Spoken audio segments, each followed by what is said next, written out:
আর আমার বাচ্চাটাও প্রতিবন্ধী নিয়ে আমি চলতে পারি না, দেখেন আমার বাচ্চাটার অবস্থা। আচ্ছা আন্টি কোথা থেকে আসছেন? আমি এই ধামরাই থেকে আসছি। ধামরাই থেকে আসছেন? জি। আচ্ছা আচ্ছা, কি সমস্যা? আমার আমার স্বামীটা রোড অ্যাক্সিডেন্টে মারা গেছে, আচ্ছা আচ্ছা বুঝছেন। আচ্ছা আর আমার বাচ্চাটাও প্রতিবন্ধী নিয়ে আমি চলতে পারি না, দেখেন আমার বাচ্চাটার অবস্থা। আচ্ছা আচ্ছা, দেখতে হবে না, দেখতে হবে না, আমি খুবই আর্থিক অবস্থা, খুবই খাইতেও লইতেও পারি না, আমার খুবই সমস্যা।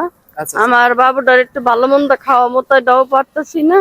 তো আমার যদি মনে করেন আমি বাবুটার রাইখা যে একটু বাসা বাড়ি কাজ করবো, এটাও পারতেছি না। আচ্ছা আচ্ছা আচ্ছা তখন আমি এখন অসহায় হয়ে পড়ছি আমার বাবুটা নিয়ে। তো ওরা রাইখা আমি কোনো কাজ কাম করতে পারতেছি না, এখন আমার একটু সাহায্য করতে হইব আপনার। আচ্ছা, এটা একটু এই জন্য আমি খালি আপনারা খালি এতদিন খালি বলছি যে ভাই আমার একটা নখ দেন, আমার একটা ইয়া দেন। আমি সবসময় আপনারে ইয়া করে আসছি এই। বুঝতে পারছি।